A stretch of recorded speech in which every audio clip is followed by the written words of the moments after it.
অনুরাগের ছোঁয়া ধারাবাহিকে আজকের পর্বে আপনারা দেখতে চলেছেন রূপা মিসকাকে শায়েস্তা করার জন্য মিসকাকে দিয়ে লুচি আর আলুর দম করিয়ে নেয় রূপা।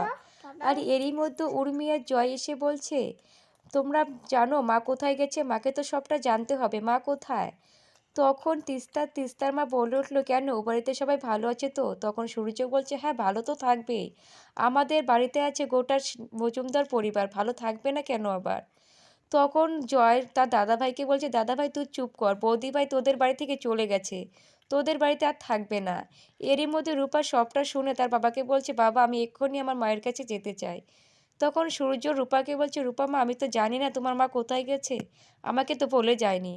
এদিকে একটি মেয়ে এসে দীপাকে বলছে, দীপা তুমি যদি একটা ব্লগ করো আমার মোবাইলে, তো ভিডিওতে অনেক ভিউজ আসবে, আমি রিকোয়েস্ট করছি একটা ভিডিও বানাও।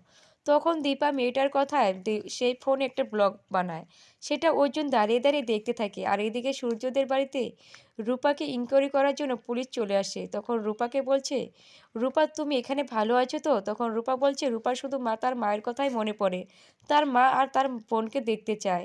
এ কথা শুনে সূর্য রূপার কথায় অনেক রেগে যায়। তখন সূর্য জোরে কথা বলতে থাকলে লাবণ্য সূর্যকে টেনে দিয়ে বলছে, সূর্য তুই চুপ কর, এখানে জোরে জোরে কথা বলিস না, জানিস তো পুলিশ এখানে ইনকোয়ারি করতে চলে এসেছে।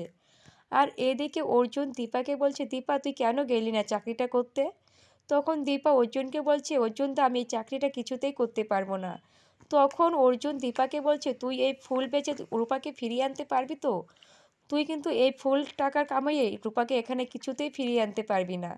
তখন দীপাকে অর্জুন কথা বলছে, তুই এখন তোর ইগো নিয়ে আছিস, সূর্য যেমন ইগো নিয়ে চলে তুইও ঠিক একই, সব কিছু ক্ষমা চাইলে শুধু ক্ষমা করে দেওয়া যায় না।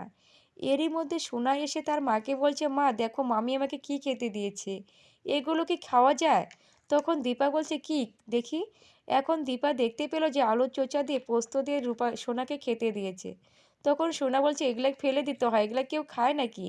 তখন অর্জুন বলছে, তুমি কে খেতে চাও? তখন সোনা সোনা বলছে, আমি শুধু